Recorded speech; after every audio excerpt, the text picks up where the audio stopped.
ব্যথায় মাটিতে লুটিয়ে পড়েছেন হামজা চৌধুরী। এমন ছবি দেখে বাংলাদেশের কোটি ভক্তের মনটাও ব্যথায় কুঁকড়ে উঠেছে।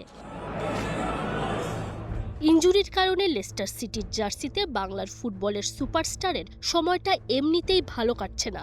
তার উপর এবার ক্লাবের ওপরও নেমে এলো দুর্যোগের ঘনঘটা। আর্থিক নিয়ম ভাঙার অভিযোগে শাস্তি পেয়েছে হামজার ক্লাব। কেটে নেওয়া হয়েছে ৬ পয়েন্ট। তাতেই চ্যাম্পিয়নশিপ পয়েন্ট তালিকার ১৭ থেকে ২০ নম্বরে নেমে গেছে দ্য ফক্সেস। কিন্তু কি এমন হলো যে লেস্টার সিটি শাস্তি পেল?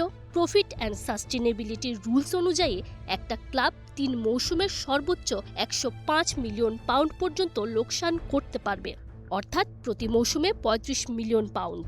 অথচ দ্য টেলিগ্রাফের রিপোর্ট অনুযায়ী ৩০ জুন ২০২৪ পর্যন্ত টানা ৩ বছরের হিসেব অনুযায়ী লেস্টার সিটি মোট ২০০ মিলিয়ন পাউন্ডেরও বেশি ক্ষতি করেছে।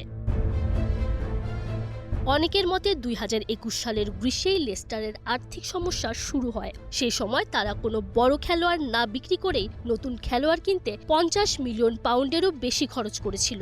আবার ২০২২-২৩ মৌসুমে ক্লাবটার বেতন খরচ আয়ের চেয়েও বেশি ছিল। মজুরি ও আয়ের অনুপাতে যা দাঁড়ায় ১১৬%। ২০২৩-২৪ মৌসুমে লেস্টার সিটি দ্বিতীয় স্তরে নেমে যাওয়ায় বর্তমানে মামলা পরিচালনা করছে ইংলিশ ফুটবল লিগ। যদিও শাস্তি পাওয়ার পর লেস্টারের পক্ষ থেকে এক বিবৃতিতে বলা হয়েছে তারা এই সিদ্ধান্তে হতাশ। এ কারণে তারা আপিল করার বিষয়টাও বিবেচনা করছে। Tanzim Oishi, Star news.